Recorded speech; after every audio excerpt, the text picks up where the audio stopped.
Now, if we talk about the now children, if we talk about the theme of the poem, The Patriot, first of all, talking about the word theme itself, the word theme itself suggests the idea behind the poem, the idea on which the poem is based upon. So firstly, we can say that the poem is based upon the idea that public glory is short-lived. As we have observed in the poem, children, that the patriot who was once celebrated on the same day a year back, who was once celebrated as a national hero, he was being welcomed in a grand manner, he had received a grand welcome from the people, and then he could make out that whatever welcome he was receiving was short-lived, was temporary, realized it, and he had asked people to give him something from the yonders, to give him the sun from the yonder skies, that is to make him immortal. But his friends from whom he had asked, they replied to him that if only they give him sun, after that what will be his requirement, what will he ask for? That shows that, and after same day a year passed by, that patriot is now being led to the path of trial, where people were hurling stones at him and they were considering him as a criminal. So it shows that whatever glorification we get from public, it is short-lived. It is short-lived, it is temporary, it is time-bound, and it doesn't last for long.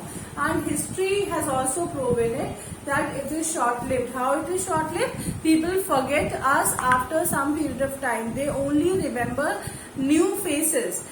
We have always seen that we forget the great Mahatma, we have forgotten the great Mahatma Gandhi, we have forgotten the great Sachin Tendulkar, we have now got new national heroes, we have now got new political heroes as well. So we remember them, we forgot old heroes. That is why we can say that public glory is short-lived. Next, talking about the theme of the poem, we can say that the poem is based upon the theme that ultimate reward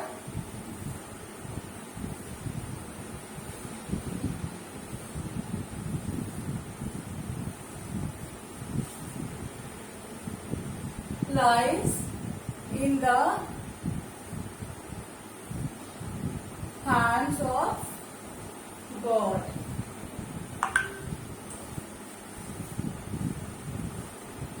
How we can say that how we can say that the poem is based upon the theme that ultimate reward lies in the hands of God? We can say that ultimate reward lies in the hands of God by through the concluding stanza of the poem, where the poet says that he is very much sure that he might not be rewarded for whatever he did on this earth, and people owe to him a lot. Whatever he got, it was less, and people owe to him a lot, but he is very much sure that now he is going in the safer hands, that now he is going to God, and God will guard him, God will secure him, and it is there when he reaches heaven, it is there that God will reward him for whatever good he did.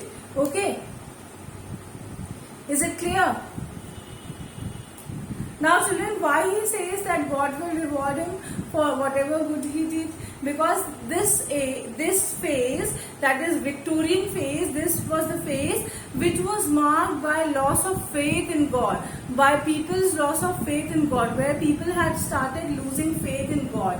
And through these poets, Robert Brownings and group, these poets, they were able to make people understand that God exists, and it is God who rules supremely over this world. That is why the poet Robert Browning in the end ends the poem on the optimistic note, on the positive note, that ultimately whatever he has suffered on this earth, whatever people have made him suffer on this earth, once he goes to heaven, once he goes to God, who will secure him, who will guard him in a better way, will reward him for whatever good deed he has done. So that is why this poem is based on the theme of reviving of faith in God. Reviving of faith in God, where people have restarted believing in God. Previously, before this Victorian age, people had started losing faith in God, and they had started. They had stopped believing in the supremacy of God. But through the poem, the poet wants to convey to us that it is ultimately God who rules supreme over all the other creatures. Ultimately, what lies in the hands of God? God rules supreme.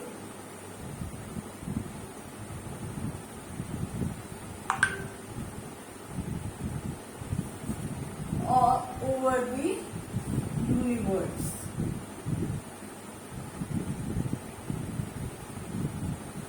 The poet is very much sure that whatever he did, though people might not have noticed it, though people might not have observed his good deeds, but ultimately God must have observed, and once he moves for his heavenly journey, God will reward him, because it is God who rules supreme and who knows whatever is happening on earth. He knows that he knows and he controls everything, and that is how the poem ends on a positive note, where throughout the poem we had talked about the patriot being welcomed and being led on the path of trial, the emergence and the fading away, of the national hero we have seen. But ultimately that national hero is very much confident and says that he knows that ultimately God will reward him for whatever good deed he does. He is going to be rewarded by God. Is this much clear to all of you?